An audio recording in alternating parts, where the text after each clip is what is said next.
માસૂમની જિંદગીની લડાઈ, ચારે બાજુ માત્ર ને માત્ર પાણી.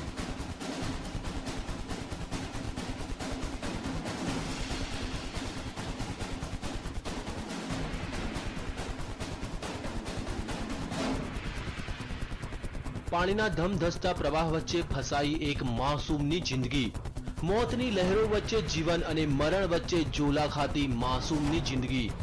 શું આ માસૂમ પોતાનો જીવ બચાવી શકશે ખરો?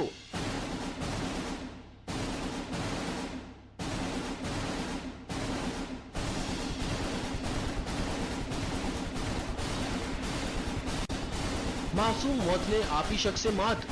શું બચી જશે માસૂમનો જીવ? આ દ્રશ્યો છે મધ્યપ્રદેશના ભોપાલના ડિડોરીના, જ્યાં 2 વર્ષનો એક માસૂમ બાળક ફસાયો છે ધમધસતા પાણી વચ્ચે.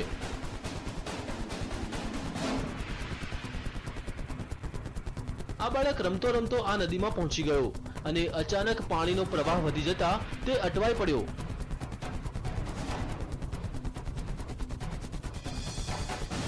લહેરોના આ તાંડવને જોતા ભલભલાનો પસીનો છૂટી જાય, પણ આ માસૂમ લહેરો વચ્ચે લડી રહ્યો છે જંગ.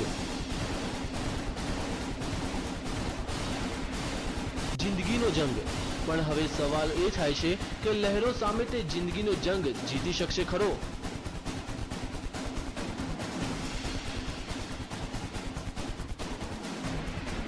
તેને કોઈ પણ ભોગે પોતાનો જીવ બચાવવો છે.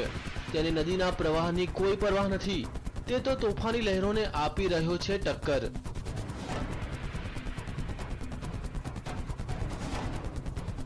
બાળકની આ જિંદગીના જંગને જોતા ગ્રામજનોએ તેને બચાવવાની જહેમત ઉઠાવી. માસૂમને બચાવવાનું રેસ્ક્યુ ઓપરેશન. માસૂમની જિંદગી બચાવવા ગ્રામજનોએ પહેલા રસ્સીનો સહારો લીધો.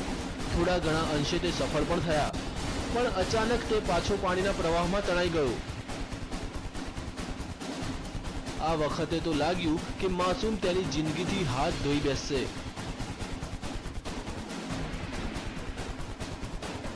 પણ ગ્રામજનોએ હિંમત ન હારી અને નદીમાં ઝંપલાવ્યું અને તરતા તરતા માસૂમ સુધી તે પહોંચવામાં સફળ થયા.